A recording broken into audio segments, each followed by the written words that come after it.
let's just say the contestant who their category is Nepo babies, they can pick the person in front of them, and the person in front of them has to answer a question about Nepo babies. No. No, okay. Okay. No, Here, wait, hold we'll on. re-explain it. Sorry.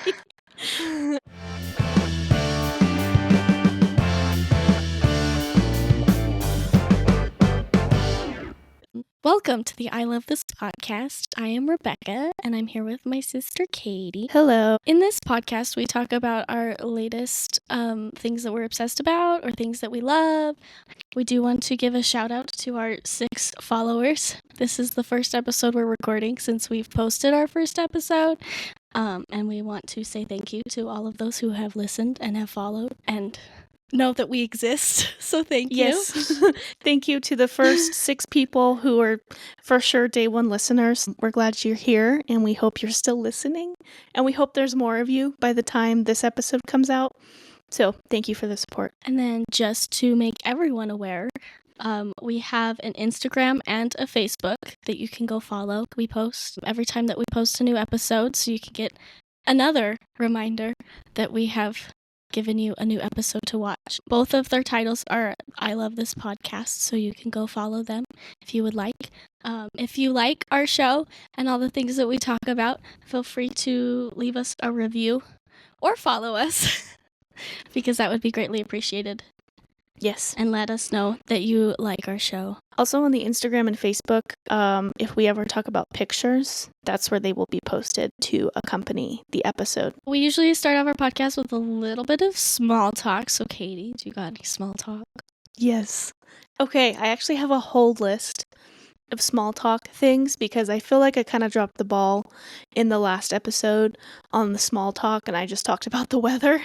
I have some really exciting news. Not really that it has nothing to do with me. So my favorite band of all time is a metal band called Ghost, and I'm going to talk about them at some point, but I want to get better at doing this podcast and get more practice because they're so important to me that I really want to do it right. They went on tour. We went and saw them live. Me and my fiance Patrick went and saw them live last summer, and it was incredible and the best concert I've ever been to. And I relive that and think about it all the time because I just had such a great time.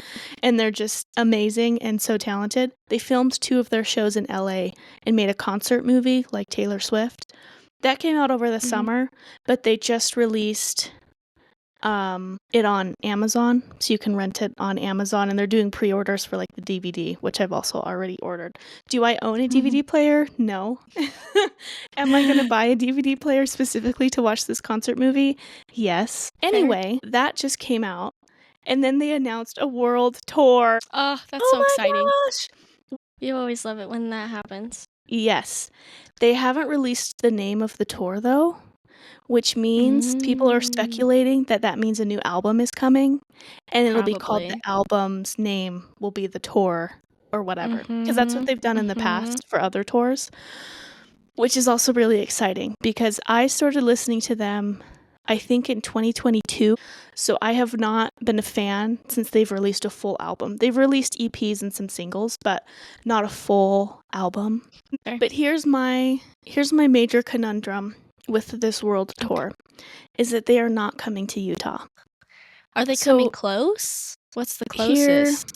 Here's my dilemma. They are coming to Vegas, and they're going to Denver and to Phoenix. So Vegas is closest, but here's my conundrum is that they say more dates coming soon. Because they're like, you don't see your town? Don't worry. More dates coming soon. And so I have a gut feeling that they are going to announce a Salt Lake City show.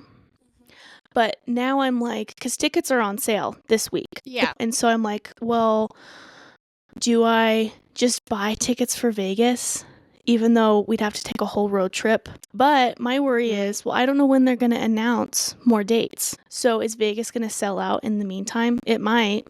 And then we would have to either go to Denver or Phoenix, that's much further away, And what if all Yeah. of those sell out? Then we're just completely out of luck and we just don't get to go. And I will cry if we don't get to go because I am going to feel so left out. I'm already feeling so left out seeing everyone else have their tickets already. Yeah. And I feel bad because, like, they're not going to Canada at all. At least they haven't announced it yet. So there's people in so many other countries, they just aren't coming at all. And so many people aren't going to be able to go. So I feel bad saying that because we could road trip somewhere and go. But I'm going to have such bad FOMO if we don't get to go. And so I think I'm going to wait because I would just hate to buy tickets for Vegas and then they do end up announcing a show here because I don't want to buy 2 sets of tickets, but I don't want to have to take that trip if I don't have to. So I'm just going to wait and hope and pray that they announce a Utah show soon. Fair. So the whole reason I'm telling you this is because that's all that's been going on in my head all week. I think it was Monday that they announced it. And I had no idea. I just go on the internet for the first time this morning and I'm like, wait, what's happening? A tour? What? The movie's out? What? Anyway, I will provide updates if they announce a show / if I get tickets. Put it into the universe for me that they announce a Salt Lake City show soon. Please. That is my small talk. Because Ghost is my Taylor Swift. I am obsessed. Okay. I can't get enough. They are my top artist on Spotify every year since I started listening to them. I don't know how many hours I've listened to their entire catalog multiple times.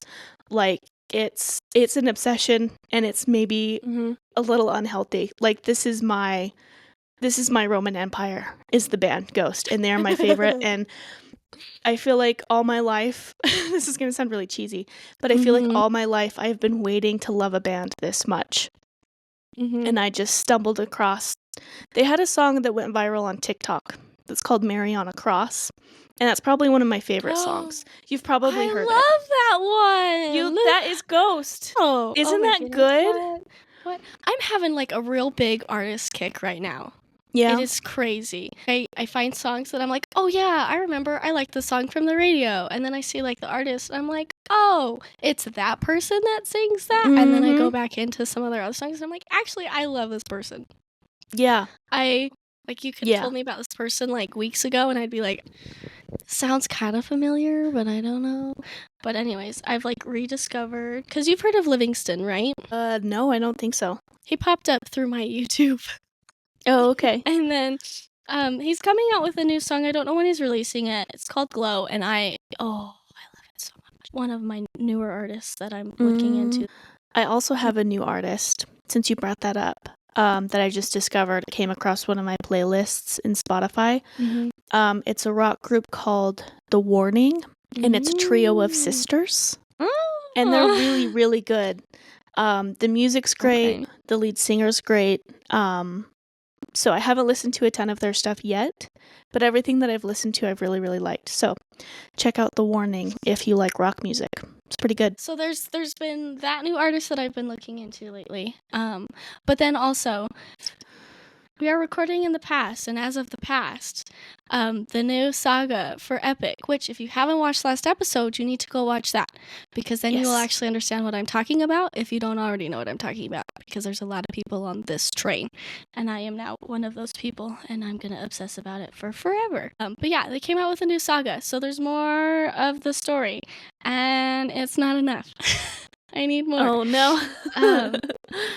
I really want more. I don't want to spoil it, but it's just like we're right at the end, and so there's one more saga left. So this is gonna wrap everything up. We're finally gonna get where we need to be. And I've unfortunately heard a lot of the little teasers for the next saga, and that was what I really wanted to listen to, and I was hoping there was at least some of it in this last saga they released, and it's not, and I'm sad. Oh no. Do you know when the next one gets released? I don't. No. I need to go back and look and do some research. So every time that they release a new saga, they do a live stream the day before, in the evening. So you stay, at least I stayed up close to 10-ish watching the live stream. And they go through all the sagas in order. And there's visuals and cool stuff. It's actually really fun to watch. And then So they go through the ones that they've already released, and then they go through the newer one with all of the visuals and stuff, which is so cool. So I need to go back and research when the last live stream was, because it seems like he's already written all the songs. Now it's like the actual like production part of it, of putting in all the sound effects. And to my knowledge, at least, I would assume that they still have to do the recordings for all the people that play the different characters. Because I'm not, I don't get to know all the behind the scenes, unfortunately. Yeah. But yeah, so I've been listening to that like crazy. I'm so obsessed. It's like ridiculous. I feel like I've never listened to something so much. Yeah. Listen to it so much. But isn't it so fun? Good. It is really fun. To have something you're just obsessed over and that just brings you so much joy. And that's exactly why I wanted to do this podcast. Because I just love stuff. And I just love media. Stuff.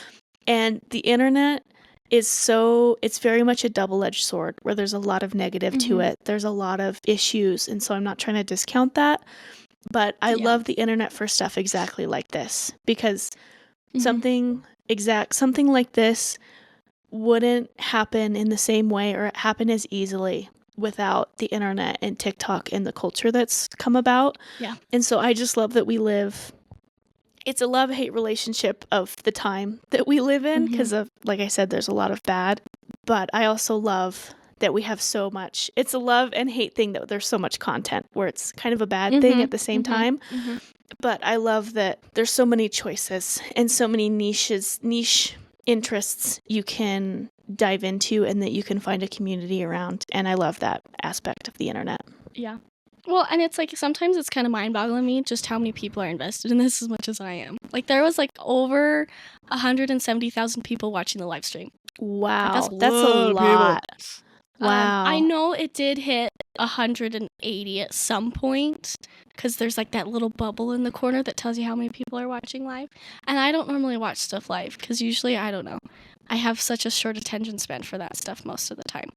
Yeah. But it was like a movie. It was like actually watching like the musical almost. And then I think it hit the top charts already. Like it just got released today. And it's already top of the thing because everybody's listening to it. Yeah. I have one more quick thing I wanted to talk about. If you have listened to our Halloween episode, I tell a bunch of my ghost stories. And it's interesting because at the very end, I say, I hope I don't make the ghosts angry as I'm editing this. And so I have a little bit of an update that I think I might have made a ghost a little angry editing that. It's very strange. Like editing that or just because we talked about that in general? I don't know. Maybe a little bit of both. All I know is that while I was editing, specifically at the end of that episode, when I'm talking about the ceiling ghost, if you haven't listened to it, go listen to it. I started to feel like I was being watched and like something was upset that I was talking about it. And I'm feeling it right now, actually, as I'm talking about this. I feel like there's something back there. And that's where I always feel like something's watching me. Peeking out of the bedroom or just like standing over there? Just standing over there, which that's where I always feel like our apartment ghost, it didn't like that I called it an apartment ghost, I can feel it, is always that area. And so I don't know because I don't know, they don't like, I kind of want to stop talking about it because I'm feeling negative. That's fair. Do feelings. You have an attachment, Katie? I don't know, because I don't feel like it's the same thing as whatever was in Walgreens, but I wonder if they're upset that they're feeling exploited being on the podcast. I don't know, but it's interesting that I said, I hope I don't make the ghosts angry, and I feel like something here doesn't like me talking about it, and I'm feeling it right now. Like I feel like something is staring at the back of my head and wants me to stop talking about it, so I'm going to stop talking about it. I'm sorry, ghost, that you're here. I'm not trying to be exploitative. We can move on. Anyway, that's my ghost update for you. So today, for my topic, we are going to deviate quite a bit from what we usually talk about. And here's why. I wanted to show kind of a different side of us and our personalities, because I feel like too often, especially in like content and influencers, people can kind of feel like a little bit like they've boxed themselves into one kind of content of like, if you kind of have sillier, lighthearted, more entertainment, then you have to stick to that. Or if you're more like serious, or you're more educational, or, you know, documentary type, fact based, whatever, then you have to stick to that.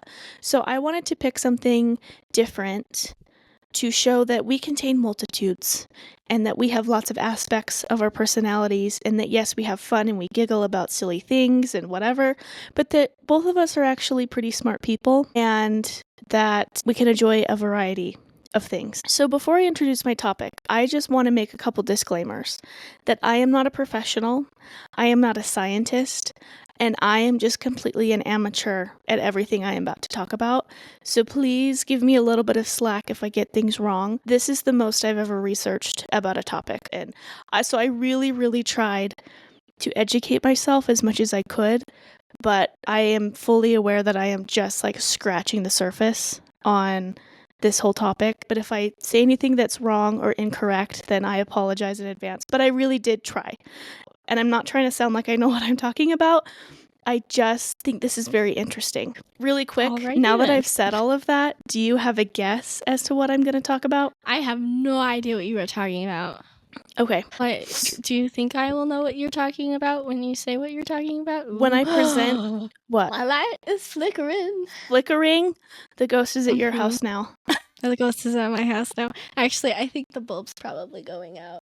But it's still spooky. Anyways, sorry. That is spooky timing. No, that's okay. So today I want to talk about physics.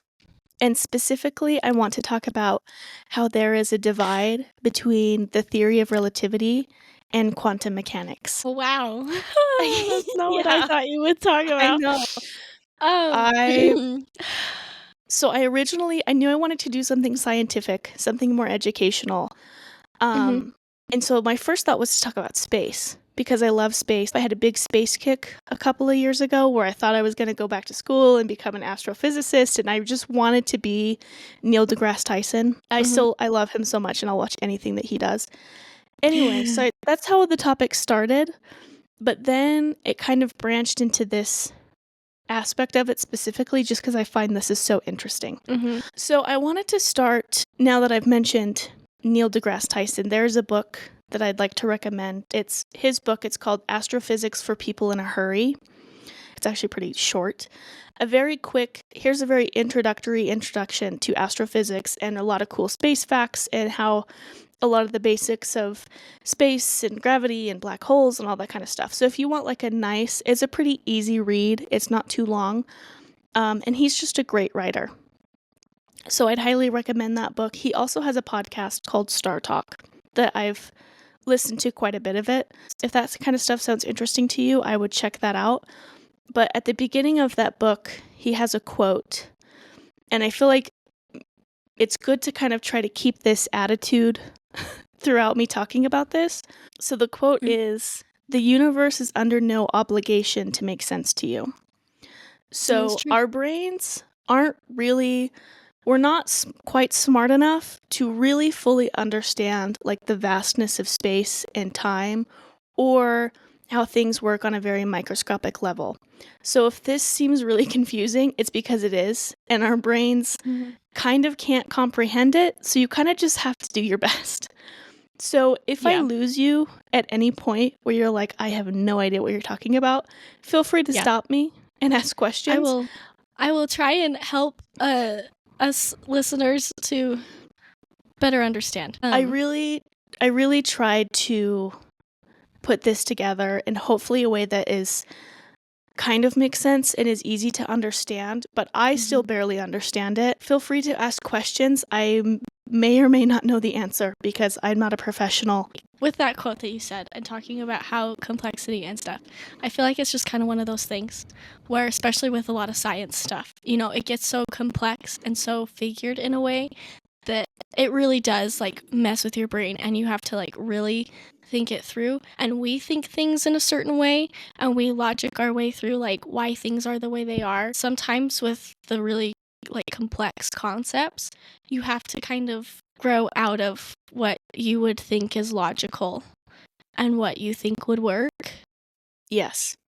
And that's really hard to, like, that's a lot of brain power and a lot of, Yeah. like, intentional thought that makes it very difficult to comprehend. Yeah, totally. I think you're right where you do kind of have to set aside what you think you know and what like traditionally you know and just kind of embrace that it's confusing. So there are 4 fundamental forces in the universe that at least we know of. So there's gravitation. So gravity, we all know it. There's electromagnetism. Then there's strong nuclear forces and weak nuclear forces. I don't know as much on the details of electromagnetism and the strong and weak nuclear forces. I'm not going to kind of get into any of that, but just know that they exist. And the problem is that general relativity explains gravitation really well. Quantum mechanics explains electromagnetism and strong and weak nuclear forces. The problem is that the theory of gravity and relativity and quantum mechanics, they don't play well together. They don't work if you try to flip them. So we have 2 very well-proved theories of how the world works, and they don't work with each other. So it's one of the biggest like mysteries of the universe is the divide between these 2 theories. So I'm going to present both and then I'll explain why they don't work together because that's what everyone's looking for, trying to figure out how to bridge this gap between general relativity and quantum mechanics. So there's a big Nobel Prize out there for whoever could figure this out. So we're going to start with general relativity. And this is one of the things that Einstein is the most famous for. He introduced this in 1905, which is crazy to me that these theories were coming out that long ago and that we didn't even have so much of the technology we have now, but they were still able to put together these theories. And a lot of it is math. And I'm not going to talk about the math aspect of this because I just don't understand it. I know, because give me the math. I'll degrade it down. I probably wouldn't understand it. I don't know exactly the math that they use in like astrophysics, but I know it's like very, very advanced calculus and all sorts of other stuff. Like the equations look crazy. It's almost like its own language. So I'm not going to talk about the math because I couldn't tell you the first thing. So we're all just going to talk in theories. So general relativity best explains gravity and how the planets orbit and the expansion of the universe. And thus far, it's passed every test we've thrown at it because people have been trying to prove this stuff, you know, for over 100 years at this point since Einstein presented it, and it's passed every test. So it's like, you know, we're pretty sure that we're at least on the right track with how it works. And so in general, the idea is, and I actually remember doing this in physics, where imagine that you have a blanket, and if you have like 4 people on each corner pulling the blanket really tight, and then put like a ball in the middle, what's going to happen? The blanket's going to warp, right? Because of the mass of the ball. And so the fabric in reality is space-time that expands across the whole universe. And then planets, stars, whatever, warp space-time because of their mass. So gravity is the warp in space-time from when you have something affecting it. Does that make sense? Okay. Yes. And it's space-time, so depending on the mass, changes time. So like time runs differently, you know, on Jupiter versus Earth because of the warp in space-time. So that is a very quick explanation of general relativity and how it explains gravitation. I feel like that's easier to understand because also like we know gravity pretty well just in our day-to-day lives. Right? We're all on the Earth. Everything stays where we want it to because of gravity. Even though like warping space-time is a little kind of out there, kind of abstract, kind of hard to imagine, the idea of gravity and how the planets orbit, I feel like is a little more familiar to people because I feel like we learned that a lot in school. Gravity explains how all of the big stuff in the universe works. So anything on a macro scale. So planets, the universe, even things in our everyday lives, we have the theory of general relativity that explains all of that stuff and explains it well. It makes sense. The maths, if you will. All right, this is the part that'll break your brain a little bit. So Okay. if I lose Ready you, for brain let me. breaking. So quantum mechanics explains Ant-Man. all of. No, we're not going to talk about Ant-Man today. I know, but that's all that In it makes me think of. It kept coming up in some of the videos I was watching, and it wasn't a very helpful metaphor for me. So anytime that Fair, came up, I was fair, like, nope, fair. different video. Nope. Nope. Um, Fair. so quantum mechanics explains all of the small stuff in the universe. So we're talking atoms, particles, electrons, protons, photons, all those the teeny tiniest things in the universe that make up everything else. So the rules in quantum mechanics do not play well with the rules that we know in our everyday lives. It's a completely different set of rules that particles follow. So the first thing I want to talk about with this is the observer effect. And this is something Neil deGrasse Tyson said in one of the videos. I'll also have links to a bunch of articles and YouTube videos that I watched that were helpful, that were kind of sources for my research. So check those out if you want to know more about this kind of stuff and where I kind of got my information from. So Neil deGrasse Tyson talks about how people kind of misconstrue the observer effect, where people think it's something like psychological of you see something and in your brain you turn it around and make it something else, but that's actually not what we're talking about as far as when quantum mechanics is concerned. So because these particles are so teeny tiny small, obviously you can't see them with the naked eye. Duh, they're microscopic. But even if we shine light on them, to be able to see them with our eyeballs, it makes them change. The energy from the light makes them move. So then how in the world are you going to see something and know what it was up to if it changes the minute you see it? So because they're such tiny particles that you don't need a lot of energy to affect them. So just even the photons that are in light, those are the particles that make up light, hitting this little tiny electron or something is going to affect it and make it move or make it jump or whatever. So then how are you supposed to know where it was before you were looking at it? That's kind of the big question. So that leads us to the Heisenberg uncertainty principle is what it's called. So we can't really know the exact location of a particle at any given time. All we can know is exactly where it is, kind of the second we're able to measure it or observe it. Okay, it was right there at that point, but now we have no idea where it went or anything like that. Does that make sense? So in general, what they have to do is locations of particles are kind of measured in probabilities. So there's a 60% chance it's here, there's a 20% chance it's here, and we kind of just have to guess. Because the other piece of the puzzle is that sometimes particles can act like waves instead of particles. So then you're just getting a frequency of a wave that has dips and valleys instead of a single point. So then how in the world are you supposed to measure where something is if it's now a wave? We don't know. The other part that makes it hard is that particles can be in two positions at the same time. So they can be in two different spots at the same time, the same particle. How that I tried to figure out how that works. I couldn't wrap my head around it. There's an article that I'll link that goes into it of how that can happen. It went way over my head of how that works. No idea. So then that just makes it that much harder to know where something is if it's in two spots at once. That's the hard thing with like the complex things like that. Like something being two places at once. Like that's where your brain starts to go weird. Because it's like in your brain, that's not how that works. Like logically, that doesn't make sense. Logically, it shouldn't be a thing. But it's like, but it is. Yes. And so now you're going down this deep rabbit hole of why, and you're like, this doesn't make sense. Exactly. Yes. Yeah. Because logically, in our everyday lives, that can't happen. There can't be one thing in two places at once. That just doesn't happen.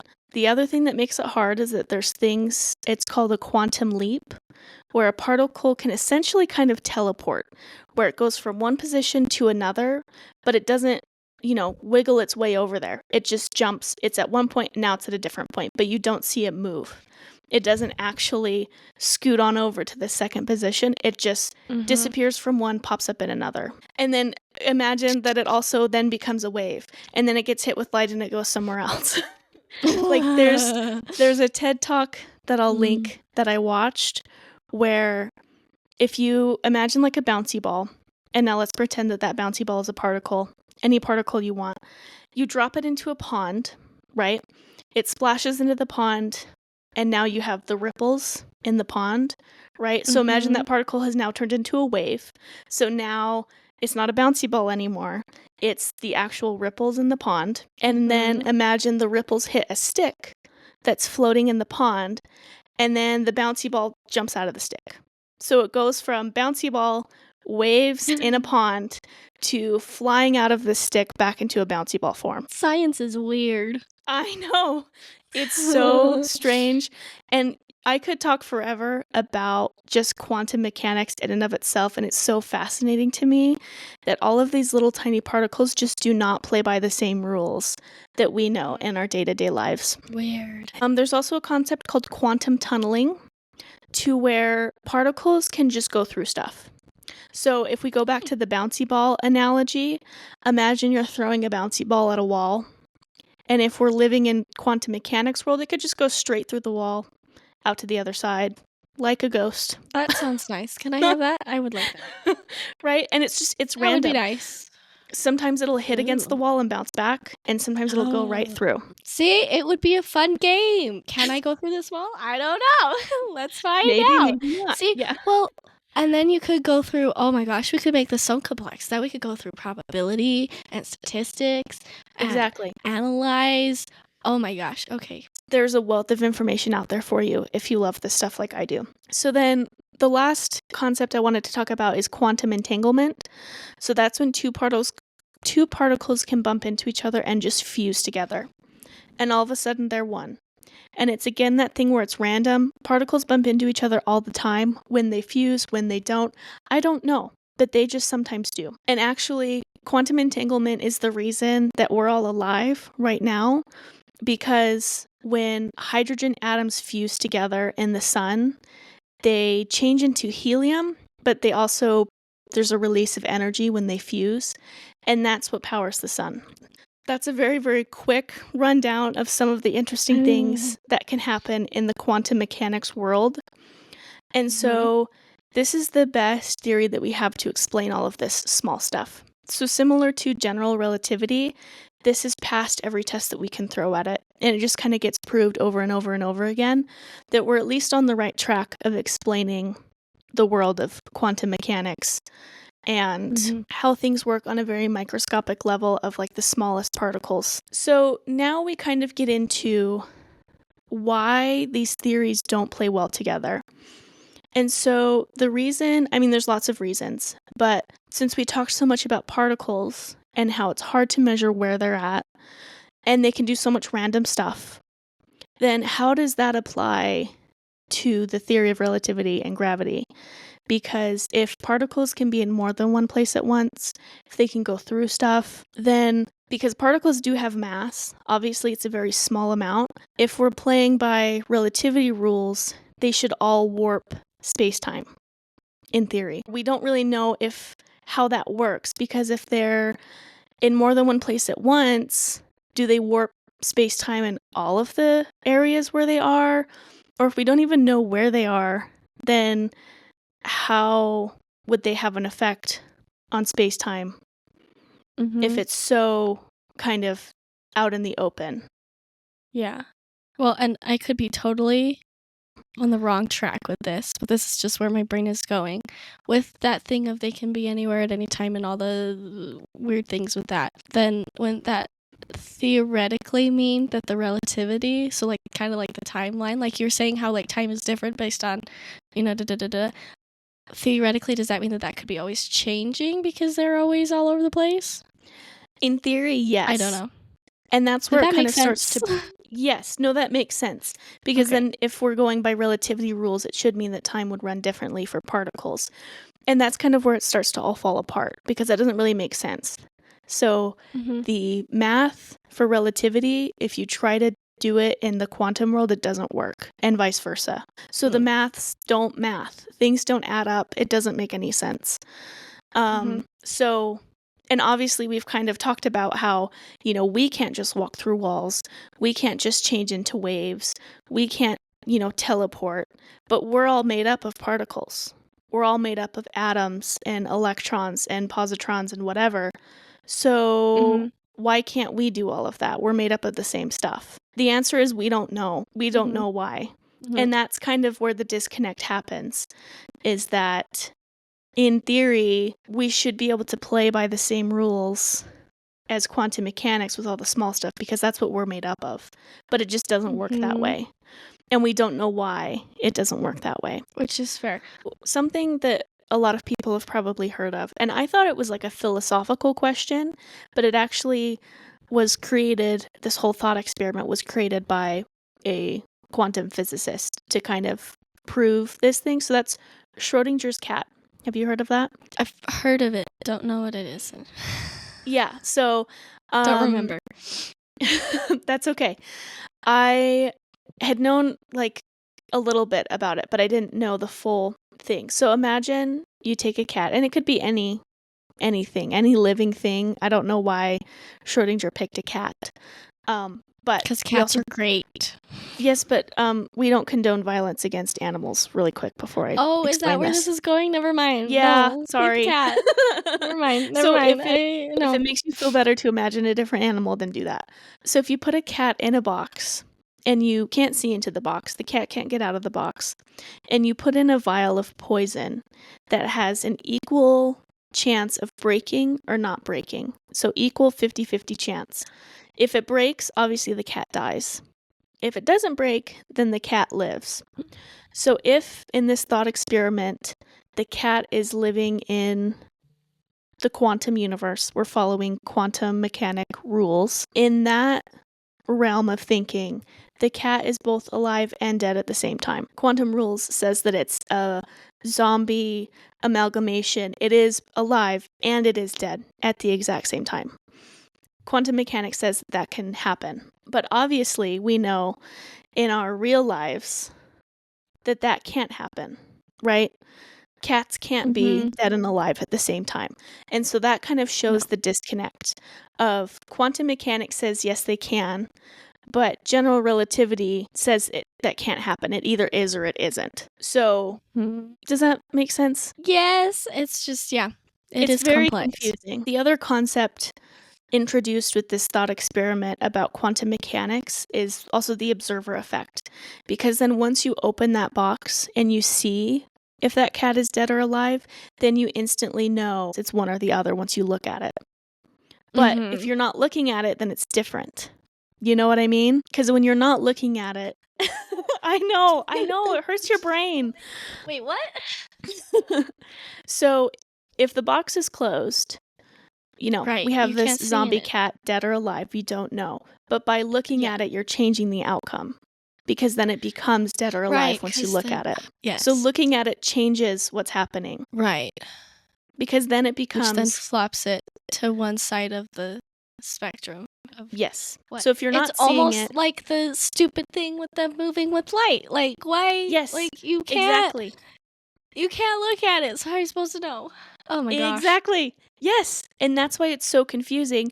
And that's why relativity and gravity doesn't work. Because, well then, how does it affect gravity if it's this amalgamation of yes or no, dead or alive, where is it? Then how does it warp space-time? We don't know. It doesn't make any sense. No, it doesn't. But then also, going back to kind of what I said earlier, something can't be dead and alive if we're playing by regular rules of everyday lives. That doesn't work. But according to quantum mechanics, it does. No. I know. And that's where the disconnect is me and you couldn't do that experiment, but if there was such a thing as a quantum cat, then that could happen. And so how can that be true on a microscopic level, but not be true in our day-to-day lives? So this has been a big question mark in the scientific community for a really long time. And so think of how many people who have tried to figure this out. lots of people. We still have lots of people trying to work it out. And I don't know how exactly true this is, because it's not like we could completely dismiss relativity or quantum mechanics, but I think we're just missing something in the middle. So to me, it kind of seems like if we're thinking of this like a puzzle, we have 2/3 of the puzzle. We have relativity on one side, we have quantum mechanics on the other. We don't know what puzzle we're doing. We don't have a picture to go off of. Like, we don't know what this puzzle is going to look like. And so we don't even know exactly what we're missing, but we just know we're missing something. So the main goal of so many scientists is to try to figure out the theory of everything, or a theory of quantum gravity that would explain all of it. A theory that would explain everything. I have a plan, Katie. Okay, tell me your plan. Go back to school. I will do the math bits, and you can do the more sciencey bits. Yeah. We can figure it out together. And we're going to figure it out. Okay, deal. We can do it. We can do it. I think this is smart. It's not like there's been millions of people that are way smarter than us that probably would understand it way better than we would. Yeah, a lot of very talented, extremely smart people who have spent their entire lives trying to figure this out. And someone will figure it out, I'm sure, at some point. Yeah. And maybe it'll come with more technology, but it's just a very complicated problem.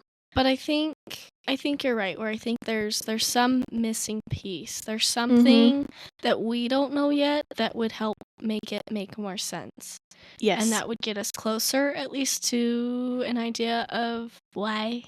Yeah. And so I just think it's so interesting that we think we know so much about how the world works, but really we don't, you know? And I just think that is so fascinating. You know, we're composed of all of those different little bits. And so it's kind of that idea where it's like when everything is combined together, and this might not be completely right, obviously, because I don't know completely what I'm talking about. But that's okay, me neither. It's kind of like when all these pieces are combined and like connected in the way that they are to make whatever it is, you know, whether it's an object or a person or an animal or something, then because of how it's combined together, then these new set of rules apply, type of thing. Yeah. Does that make sense? Am I making sense? Or am I crazy? No, you're making sense in as much as this can kind of make sense to me and you, just two regular people, you know? Yeah. So there's my very... Go ahead. I got nothing. I'm like, ooh, maybe I could do something. I mean, go for it. Like, go to school, be a researcher, like, you know, sky's the limit. Someone's got to figure it out. So anyway, there is my very quick and rough presentation on the very basics of the theory of relativity and quantum mechanics, and how they both explain the world very well, but they don't explain the whole picture, and they don't work together. And isn't it crazy that we have such a conundrum still in this day and age? Yeah, that is really crazy. Amazing, you did it! Thank you, I did it. I was really nervous.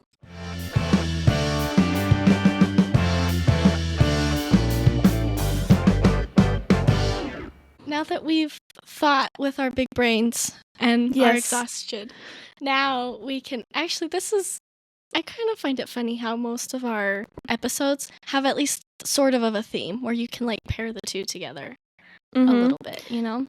And I feel like our theme is like brain thinking, brain trivia, brain stuff. I was just going to say that I agree that our episodes do end up kind of working well together, but that we don't plan or tell each other our topics beforehand. No, we never talk about our topics. Like, we may have like shared ideas of like, oh, I think I might talk about this artist. Like I talked about the artist that I want to talk about, but I never say which episode I'm actually going to talk about this person. Yeah. Same. Poe keeps trying to. He's like rubbing his face on the corner of the laptop and keeps moving it. He says, I love it. Wants attention. He wants to be part of the podcast. But anyway, so my topic is about thinking with your brain, but in a less complex and more basic human level. So I wanted to talk about a TV show that I have watched for this year, because it started this year. There's 2 seasons now. They just started a second season, a little while ago, so it may or may not be over by the time this episode airs. So you can watch it. But they did their first season in, I think it was March. It's a pretty quick series. We binge watched the first season because it was so good. So kind of an intro before I announce what the show is. It's based on a Dutch game that's actually been going on for a while, which I had no idea. It has the same name, but it's just like Dutch. And I'm like, so this isn't a foreign concept. I thought it was like this whole new thing that like nobody's done before, but apparently people have. So, okay. I thought that was interesting. Rob Lowe is the host. Oh, okay. For those of you who care about that. And it's basically just like a trivia game. Okay. So the actual title of the show is called The Floor. Have you heard of this? Oh, no, I haven't. Okay. I don't remember what channel it's live on because I don't know that anybody watches regular TV besides maybe our elderly people. But that's fine. I don't even know how to watch regular TV. Like, we have a smart TV. I don't even know how to like watch the regular news on like channel 4. I don't know how. Well, usually with the smart TVs, there's like a bar where you can like switch your HDMIs and stuff. So like when you want to play like your Switch and things, you can change it. Usually, at least on our TV, it has it where there's one for like live channels or something. I can't remember what it's called. Oh, okay. But there's usually one where you can switch to live channels. Yeah. When I was a teenager, I used to watch The Price is Right at 11. Yeah. Every morning. I love that show. Yeah, it's fun. I don't watch it much anymore. Yeah, or like we would watch Jeopardy. Jeopardy most nights. Not all growing up, but in like Wheel of Fortune. That Wheel of Fortune. Yeah. Yeah. It's fun.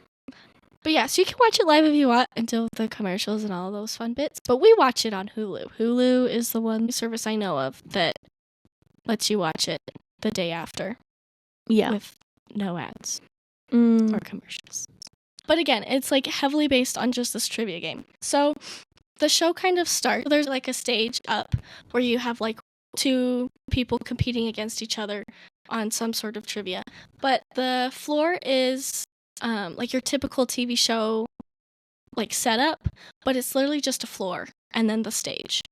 Like there's nothing else. But the floor is like digital, like it's like a giant computer. So it's like split up into a grid pattern, basically, depending on how many people are playing. On the first season, they had 81 contestants. In this new season, they have 100. Oh my gosh. Yeah, they have a lot of people. So this grid is basically blocked out to fit all of these people, and everyone's on a tile, a square, on this grid. So all these people come in, they all have their own kind of designated grid. I'm assuming it's random who's put where, but I don't actually know because that's more behind the scenes.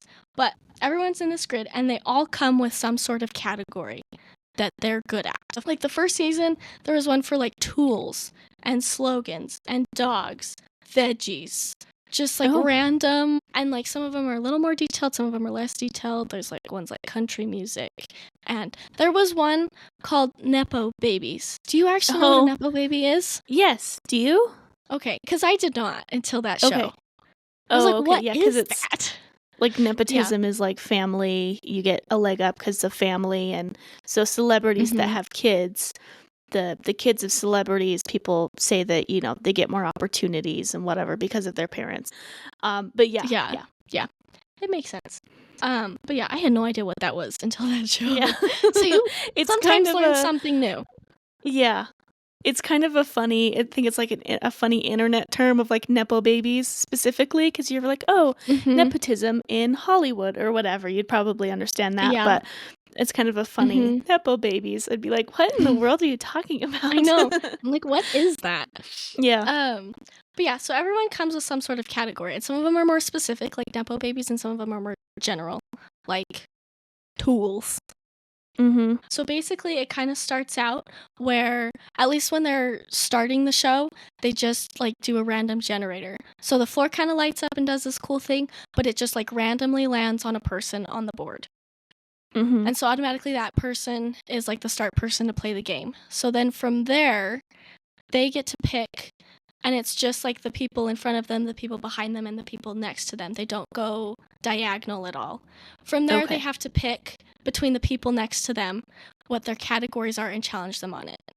So the person who gets picked doesn't get to play their category. They play whoever they're going against. So they're challenging someone. Okay. So And so they pick... the contestant, let's just say the contestant who their category is Nepo babies, they can pick the person in front of them, and the person in front of them has to answer a question about Nepo babies. No. No, okay. Okay. No, Here, wait, hold we'll on. re-explain it. Sorry. No, it's kind of wait. confusing to try and talk about.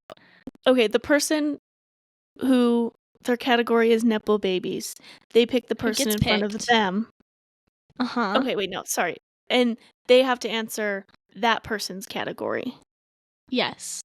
Okay, so if like the person in front of them, their category was veggies, the person, the Nepo baby person, has to answer a question about veggies. Yes. Yes. Yes. Okay.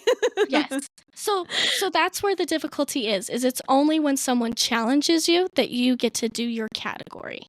Okay. So someone picks you, be like, hey, I think I can beat you at your category. And so they're going to go after them type of thing. Okay. I'm with you. That's what happens. Okay. So they both go up to the stage and the host kind of talks about how it runs down. Pictures will appear on like either side of them. So it usually shows up behind them. So they're facing each other. But then behind them, there's a screen for them that will pop up with their picture. When you're watching it in the TV show, you just see the two people and then like next to them. So like it's usually to their right, there's a big giant screen that will put up the picture so you can see both of them and they're answering each other. But then you also see what pictures both of them are getting. Okay, what they're at the being same time, shown. if that makes sense. So they show pictures. So like with tools, they're just going to show pictures of tools. And they're like, you have to name the tool that is shown type of thing. And sometimes it can get more complicated because sometimes you have to, depending on what the category is, you have to show what is in the picture or like the action. So it's kind of a different dynamic because you never know exactly what you're going to have to know about. And that's where kind of the mystery is because one, it's like, okay, well, if veggies is what we're talking about, they're probably going to talk about veggies from all sorts of countries, some ones that maybe you don't know, and obviously some common ones. So it's kind of that like back and forth of like, how well do I actually know this? Yeah. To like be able to do that. Or like with Nepo babies, are they going to show the specific people that are Nepo babies, or are they going to show like the industry where there's a lot of Nepo babies type of thing, Like it's kind of just like that. You never know for sure. So you kind of have to strategize in that department and be kind of confident. Like you would think that veggies would be a really easy category, but in reality, it might be more complicated than that. And so it might not be super obvious which ones would be easy and which ones weren't, and which ones won't. Okay. So we have these two people up front. There's the Nepo baby person that was originally picked from the random generator that challenged the veggies person. So now the category is veggies. I believe usually it's the person that got picked that goes first, not the person that was challenged. But I feel like it sometimes is a little different. Anyways, they both have 45 seconds on the clock. And so it starts with whoever's first. A picture will appear. They have to name the thing. The clock will count down. Once they name it, their clock will stop. The other person's clock will start. And there's a new picture of something that they have to name. And so they basically just take turns going back and forth and trying to name these. If they don't know what the thing is, they can say to skip. But it will cost them 3 seconds. So if they see the picture, they're like, I have no idea what that is, or they've done a couple guesses and it hasn't switched over, then they can say skip. It will count for 3 seconds, and then it will switch to a new picture. But they have to name now what's on that picture. It doesn't switch to the other person. Oh, okay. And a lot of people sometimes get tripped up where there's moments where they pause way too long because they don't realize that they're still going. And then they lose time. Yeah. So sometimes it's not necessarily just about knowing what the category is. It's also about being able to respond quickly. Because a lot of times it's more just that the time runs out than the people don't know the category. A lot of the times. And then the other part of that too is a lot of people get really nervous when they get called up. And so the new people that get called on do really bad just because they're so nervous and they're not used to it. Whereas the people that end up doing a lot of rounds end up being really good because they've grown accustomed and comfortable. Yeah. I was going to say, I feel like that would happen to me. I would be panicked, be like, I don't know. Just like crack under pressure. 100%. Yeah. No, I would not be good at this game. I sure could have a category that I know real well, but I don't know that I'd present it well. So you have to have stayed on the stage and won 3 times in a row, and then you get a 5-second time boost. So then, either in the next round you play, or if you go back to the floor, get called up again, you can add 5 seconds to your time. So instead of 45 seconds, you'd get 50 seconds. Okay. Which has become kind of a new twist that a lot of people are going to. It also gives people more incentive to stay up on the floor because a lot of people, they do their 1 round and then they go back because they want to kind of stay under the radar because there's so many people and you don't want to get out. So anyways, so these 2 people, they face off for the 45 seconds, do the trivia. Whoever wins, so whoever's clock doesn't run out first, can either have the choice of staying up there and going again and challenging somebody else, or going back to the floor. Now, obviously, the person that loses is out. They're gone, out of the game, can't come back, is done.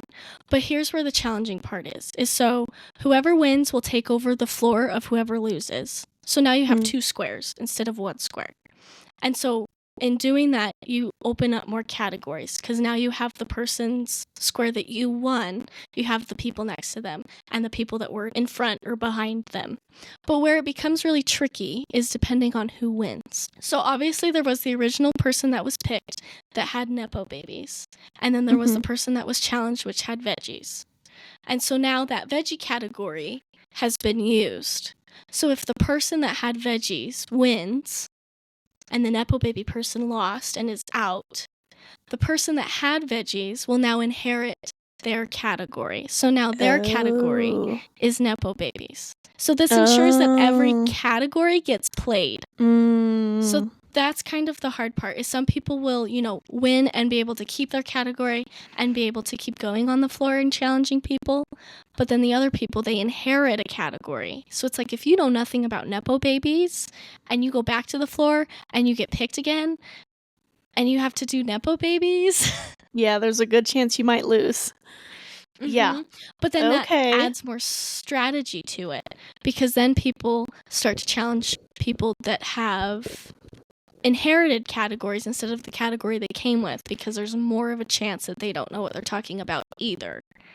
Okay. But a lot of people play up how they know their category and stuff. There was one dude, and I'm going to spoil a little bit of season 2, but I promise it will be okay. His category was board games. And he literally told everyone that he used to work at like a board game cafe. And it was a complete lie. He still knew what he was talking about, but like there's a lot of kind of misguided stuff, especially after someone inherits a category being up on the stage. Most of the time, everybody says that they know what they're talking about. And some are real and some are not. Yeah. So anyway, so you have kind of this concept where people are getting spots on the floor. And obviously, that's kind of the whole goal, is to wipe everyone out and have the whole floor be your territory. But then there's, an added combo to it because whoever wins a duel can then choose if they want to challenge someone else now or if they want to go back to the floor. They can challenge someone else, pick another tile that they can pick from and challenge someone else in their category and hopefully win. Or they can go back to the floor and then the randomizer will go and pick another person. And there's always a chance they pick someone next to them and then that person will challenge them, obviously, because they want more turf. But then there's like an added, episode exclusive thing where every episode, whoever has the most territory gets $20,000. So there's kind of that added initiative to have the most space, but then that makes you more of a target because there's more people that can challenge you. And then, there's more people that want more space. Yeah. All in all, in the end, the winner wins 250,000. And so it's kind of one of those things where a lot of people want to try and have a lot of territory, but usually those people that have a lot of territory in the beginning aren't there at the end. Yeah. So it's a lot of strategy work on top of knowing your trivia, because it's kind of like, do I stay, do I go, do I do this person, do I do that person, how much do I bluff about a category, how much are other people bluffing about a category, and all of that stuff. And it's really fun to watch. Yeah, it sounds really fun to watch. It almost kind of reminds me of chess a little bit, because you're trying to, maintain control of the board, but there's also a lot of strategy, and you have to figure out, like, and I don't know that much about chess. I barely know how to play chess, but I think it's a lot about, like, knowing when to sacrifice something and knowing when to hold your ground and knowing when to cut your losses. And so it kind of, like, reminds me of that a little bit. Yeah. And it's like people will go on a nice, good, long streak, and it's just like, when is this going to end? Like, when are they going to? And it's especially hard once you get to, like, the middle or the end, where it's like there's not a lot of spaces left. And then, like, territories start spanning, like, from one side of the board to the other. So then some people are isolated and are going to have to, like, go through that territory in order to get to the other end, type of thing. And so it's a really complex game with a lot of strategy involved on top of the main part, which is knowing your trivia. Right. Yeah. But it's a really fun mystery, because obviously you see all these categories, but then you never know exactly what they're gonna present. Because, like, the first season, there was, like, dog breeds. So obviously they're going to show pictures of dogs. And I loved that category. I had fun with that. Then there's, like, brands.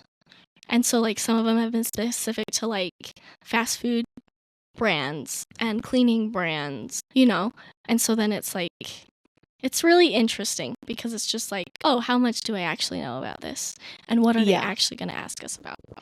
Right. So yeah, and so some of the categories for this second season, which were really exciting. So there was I think it was on the very first episode, it's literally just farm life. Oh, see, that could be, like, literally anything. Could literally be anything. Yeah. And it's like, well, what is farm life? And honestly, it was pretty easy. But we've kind of had farm experience a little bit, so it kind of makes sense. But it's like that one seems really simple in my brain, especially once they, like, announce, like, what specifically they had to guess. And I'm like, oh, that's easy. But then, like, other ones, I'm like, oh, you have to do that and that? I'm like, ugh. I know that one, but not that one. Yeah. There was one on, like, school supplies. I'm like, that's pretty generic. But, what do I know? Yeah. There was one specifically on Taylor Swift songs. That one was fun to watch. And then there's one category that they haven't done yet, which I want someone to pick so bad. There's been multiple opportunities. And I'm like, I want to see what this category means. Yeah. Literally, the title of the category is just puppies. And and in my brain, I'm like, it's probably going to just be pictures of puppies, and you have to name, like, the breed. Right. Which, honestly, I feel like is really challenging, because I feel like with puppies, some of them do look very similar. And there's so many, like, mixed breeds in there, where I'm like, it's going to have to be real specific breeds to, like, really tell the difference. But I don't know. They haven't chosen it yet. But I want someone to choose puppies. I want to see the puppies. But yeah, overall, it's a really fun game to watch. And even though it's like a trivia, so you've got to think, it's entertaining.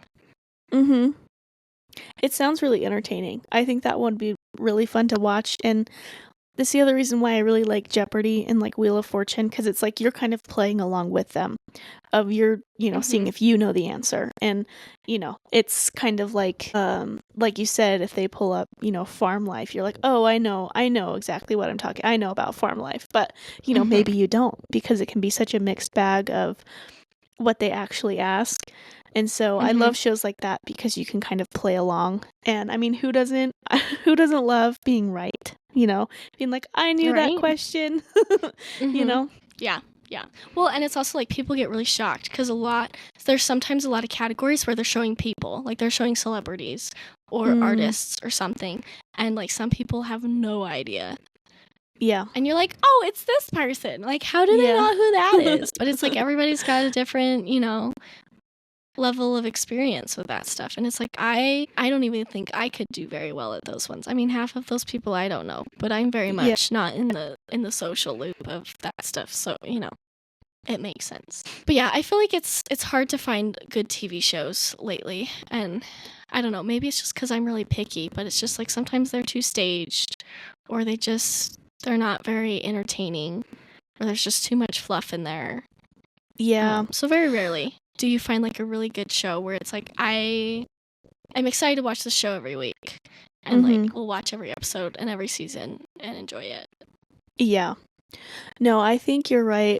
When just like with reality and competition shows, like there's a lot of talk of, how much is staged, how much is played up for the camera, and I don't ever really know, but I feel like it's gotten a lot more obvious in like the last 5-10 years, like, and maybe it's just because I think back to like what we would watch growing up, especially on like the Food Network and like TLC and stuff. It didn't feel that way, but it's also because maybe I was younger and I hadn't consumed as much media as I have now. So maybe it was bad then too. I don't know. But I feel like I don't really like those shows now because a lot of them do just seem staged, and I feel like they focus a lot on like people's sob stories, maybe a little too much. Like, I think a certain level of that is fine, and when people explain like, what they need the money for, and that's all very noble if they have, a family member with cancer or they had some horrible thing happen to them. Like, I'm not trying to discount anyone's like horrible life experiences, but when there's just like a lot of that, it's like, like, I'm sorry all that has happened to you, but I'm not really here for that. I'm here to watch this fun like game show. And so it's something that I don't watch very much anymore because it does just feel like there's too much fluff.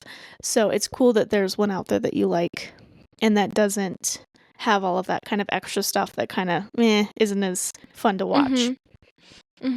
Yeah, for sure. And it's, and I feel like it's a big thing with a lot of American TV where a lot of people are like way too competitive about it and everybody's rude. And I'm like, sometimes it's like a bit too much. Like, I get being competitive and sometimes, kind of having a go at people. Like, that's fine. Sometimes it's all fun and games and, it can be entertaining. But, like, a lot of shows, it's like overkill where it's like, I don't like this show because there's so much drama. And it's way too much drama. Worth it. Yep. That makes me think of, I've started watching the Great British Baking Show again. I love that show.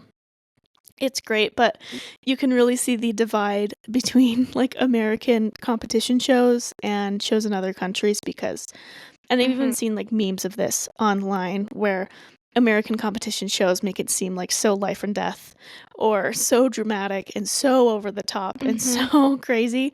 And like you said, sometimes that is fun and then other times it's just way too much. And so that I love that show in particular just because it is very gentle and calming and easy watching and relaxing.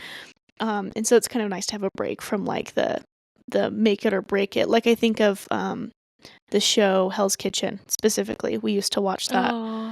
Honestly, too much. I never really loved that show, but it is so over the top, so it's like crazy, almost too stressful. Yes, to watch. Where you're just like, oh my gosh, and seeing Gordon Ramsay and other aspects, you're like, oh, he's not like an absolute crazy lunatic with serious anger problems. Like, he is just a normal guy. He just plays it up a lot for the show, and that's fine and that's all good. But it's just like, this is too much.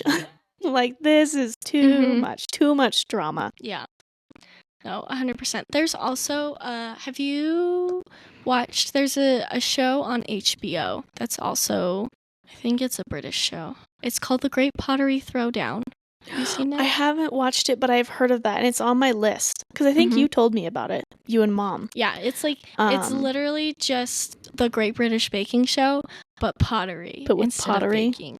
And it's super fun. Like, it's the same kind of atmosphere of everybody's really nice to each other, and they all are really happy. And I love how those shows they do, like, at the end, they do, like, the recap of everybody and what they're up to. I love that. It's so fun. I love to see of, like, the here's what they've been up to since the show filmed. Mm-hmm.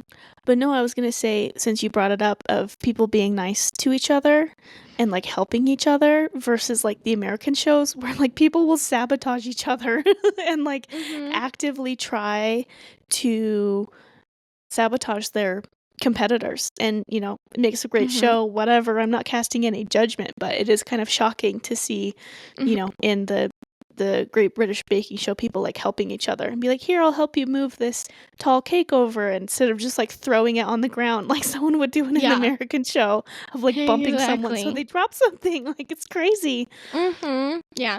Well, and I feel like with some shows, and I feel like it's more of the older shows now, will like literally kind of condone that kind of competitiveness, make them Yes. run up and pick between these three things. And sometimes it can be more of just kind of fun, but then also a lot of people are like way more serious about it.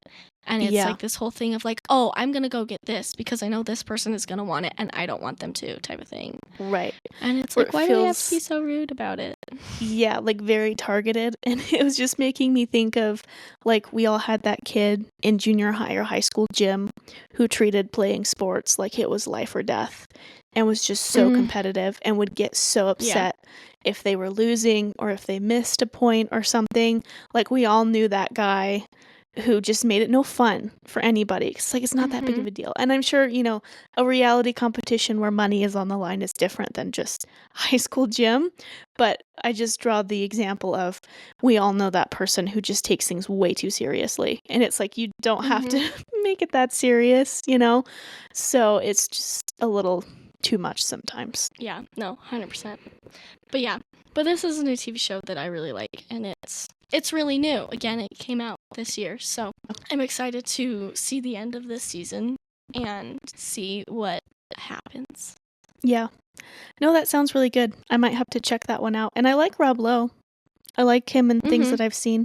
So, yeah, that sounds like a really fun show. Yeah, it is really fun. I really like it.